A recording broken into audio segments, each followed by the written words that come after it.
One of the things they don't talk about is all the dead bodies they found in the lake surrounding the area. Welcome to Tracks, Trails, and Forgotten Tales, where ghost towns, railways, and legends of the past come back to life.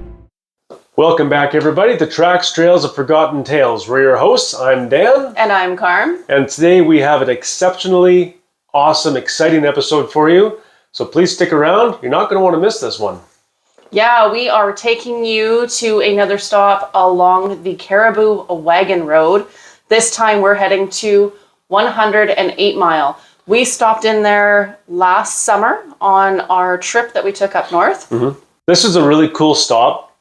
So when you get there and you pull in, there at this time when we were there anyway, they had this market going on that you can go around and look at. They were selling a few things. They had a food truck there and whatnot. But the cool attraction of this place is the heritage part of it. Like for us anyway, especially.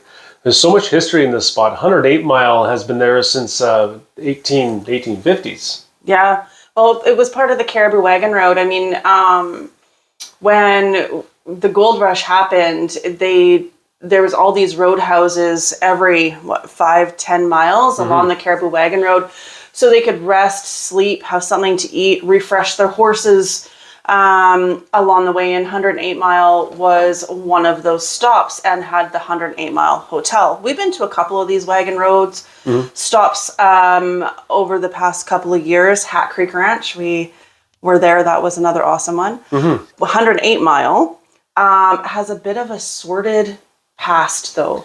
It's kind of a crazy history, and you don't really realize it because it's not well published. We came across a book when we were along our travels because we had no idea. We thought just a heritage site, there's some cool buildings and some, wagon road history. Yeah, the Clydesdale barn, the old church, the schoolhouse from 133 Mile, they moved over there. And then there was the old post house that's on the site. One of the things they don't talk about is all the dead bodies they found in the lake surrounding the area. Now, we're going to get into that story. Yeah. And this is where Carmen's going to shine because this is all her. So hold on to your boots. This story's insane. Yeah, so if you've listened to us before, I've mentioned that I love books. Every time we stop at a museum, at an information center, the first thing I do, I always go over and I check out their books on history. We have bookshelves and bookshelves. So I found this one at 108 Mile when we were there and we were in the gift shop.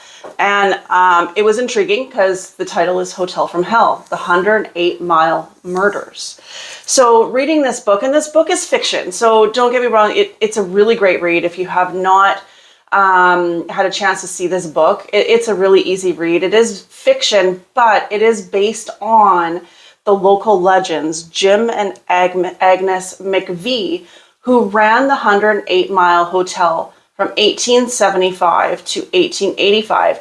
Now, these are local legends. They ran the hotel back then for those 10 years with the help of their son-in-law, Al Riley. Now, Agnes and Jim McVey were originally from Scotland.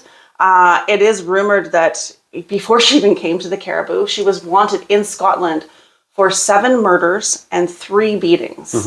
But people didn't know this. So these were one of the stops. Again, like I said, the popular stop along the wagon trail. She would greet them. She was apparently an amazing host to all of the miners that were traveling the wagon road. Now, what they did, though, was they kidnapped girls, especially those traveling alone, because back then you didn't travel alone. You had, what's the word I'm looking for? Chaperones. Chaperones. That's the one. You would have chaperones. It was not proper for a lady to travel alone. And it was rumored that Agnes had brute strength, and she used to carry ropes underneath her skirts, so she was ready for her next kidnapping.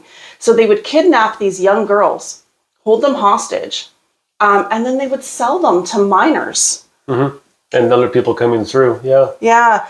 So, and they would sell these girls for $4,000, $5,000, $6,000. That's a lot of money. $6,000 back in the 1850s. Wow. I mean, you got to be super loaded. But I mean, these are gold rush people, right? They've got gold. They do. And Jim and Agnes McVey loved their gold. So, but the thing is, they didn't just sell the girls. They would sell the girls to these miners, gamblers, everybody that was stopping through and would stay at the 108 Mile Hotel. But then Al Ripley, their son-in-law, would shoot them, take the girls back, murder the gambler, and then Jim McVey would take them out and throw them in one of the many small lakes that are surrounding 108 Mile. So brutal. Yeah, rob them of their gold. Now, it's rumored that the McVeys' caches, their gold caches, were worth well over $100,000. Mm-hmm. So, and again, there's different articles, there's reports, different things that I've read to support these stories. Well, one of the things for the whole gold part of it, when they were working on the area and building new buildings, building the airstrip and all that kind of stuff, every time they dug into the ground, they'd find a cache of gold. Like sometimes one cache of gold is worth $6,000.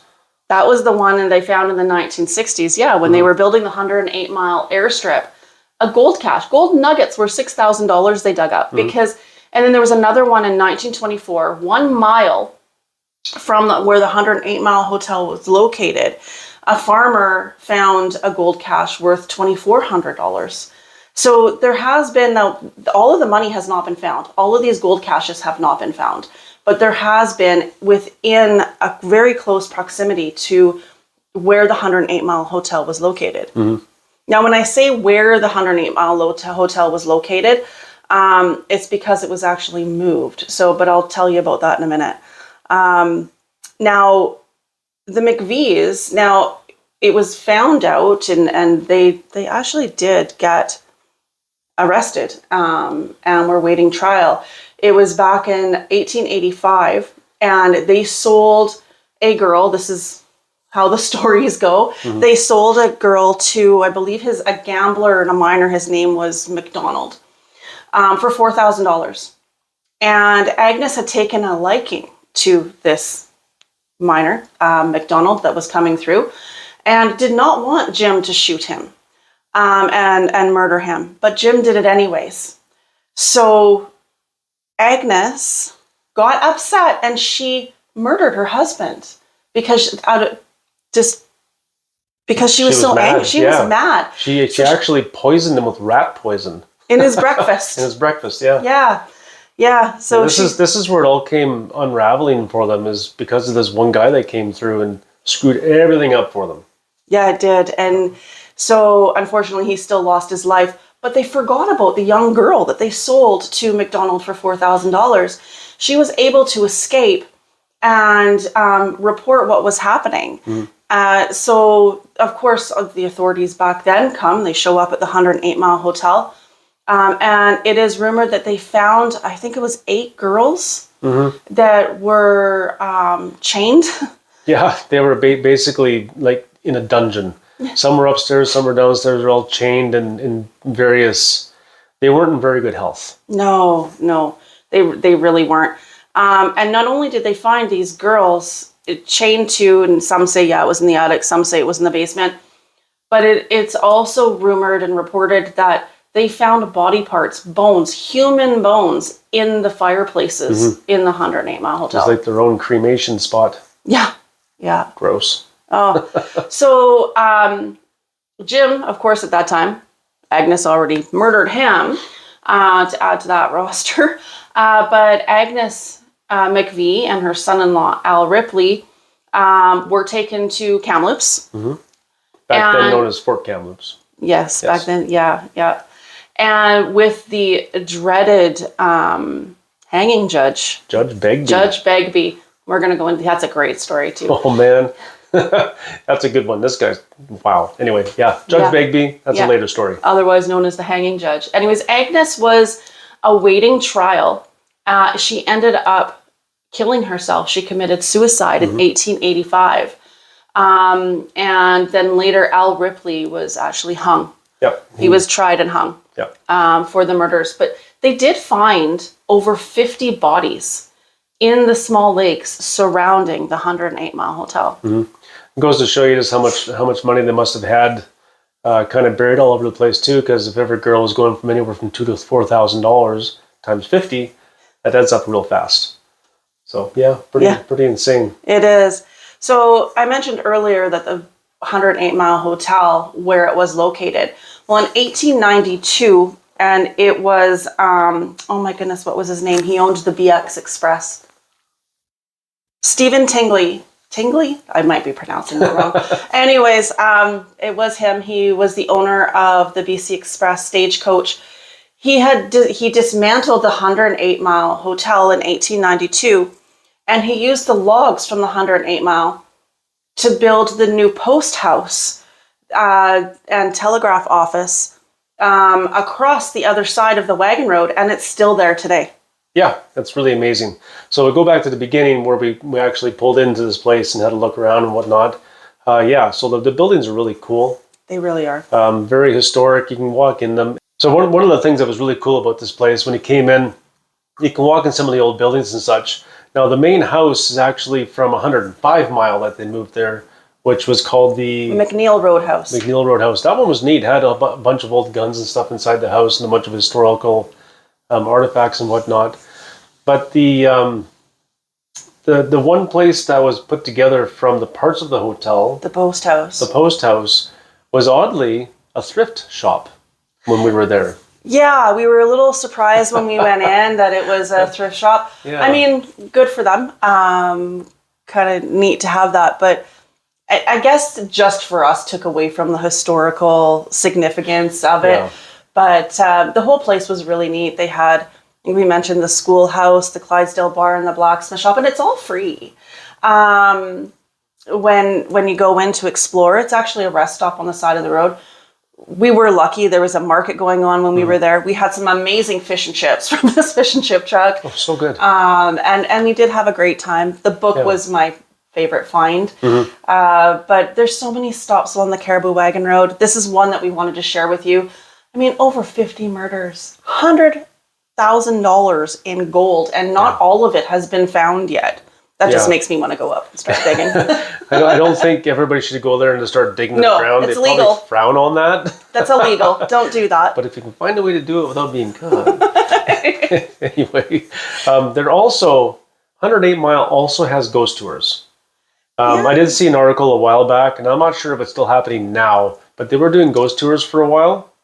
So if that's still the case, I will find out, and I'll pop it up on the screen there for you for anybody who's watching. If you're listening to this on one of your podcast streaming services, you won't be able to see it. So if you want to watch and see some of the pictures and all this other information we have, you can actually go to our YouTube channel, Tracks, Trails, and Forgotten Tales, and watch the podcast. And there you can get a little more information with some pictures and other stuff like that. Yeah, the pictures of the McVeys and some of the other photos that I've found, the original Roadhouse. But I just thought this was a great story, and so much history along the Cariboo Wagon Road, like we said, and this is just one of the many stories. So thanks so much for joining us and listening. I hope you enjoyed today's story, full of murder and theft and kidnapping. And judgment. Yeah. Really good judgment. Yeah. So anyway, that's a wrap for this episode. So as always, stay curious, stay adventurous, and we'll see you out there. From hidden trails to forgotten ghost towns, every path holds a story. Join Dan and Carm on Tracks, Trails, and Forgotten Tales, where history meets adventure.